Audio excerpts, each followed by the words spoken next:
Courage. According to Webster Dictionary, courage is the mental or moral strength of venture, preserve, and withstand danger, fear, or difficulty. Other words that we associate with courage are bravery, daring, fearless, valor, and heroism.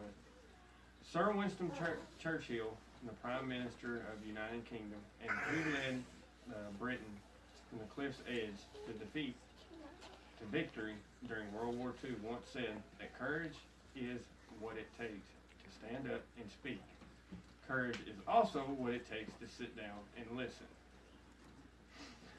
We can all relate to a time where we have done something courageous, something that we look back on with pride, with the realization that stood up for something we believed in. When it was easier to sit on the sidelines, what do you think when you think of a courageous person? A police officer, firefighter, soldier? What about the everyday person that simply stands up for what they feel is right? Where only one or two people ever witness or benefit from that courage. Is it the act that makes someone courageous? Does something dangerous have to be involved? Can standing up for someone when no one else will make them courageous? I believe that anyone has the ability to demonstrate courage. It is the will to do so.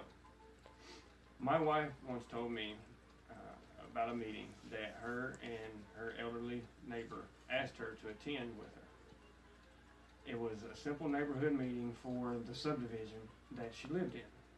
But her neighbor had been having some trouble with other women in the complex for harassing the woman daily. My wife attended the meeting and sat in the far back alone, only there because she couldn't refuse the request from the elderly neighbor.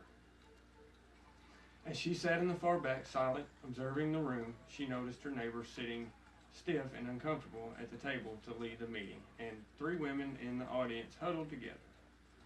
Once the meeting started, the three women verbally attacked the older lady, insulting, interrupting, and berating her. My wife was the youngest in the audience, approximately 20 or so people. Her neighbor tried to defend herself, but the constant interruption made it hard for her neighbor to even speak, and then became flustered. Once this happened, she started to cry. As she sat there crying, all in the room were there for the actual meeting, said and did nothing, letting the lady sit alone and belittled.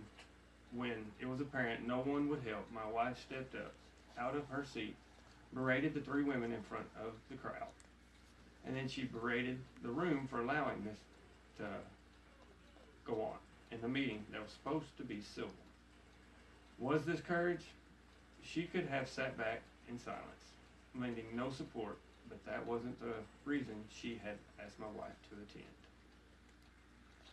Courage takes form in many ways. No one but that lady appreciated what my wife's done for her, as the older lady told my wife. When I think about this, I think about how alone that old lady must have felt. And the question I'm going to leave y'all with is, would Sir Winston Churchill call this courage? Would you do the same for someone, or would you be the one of those in the audience afraid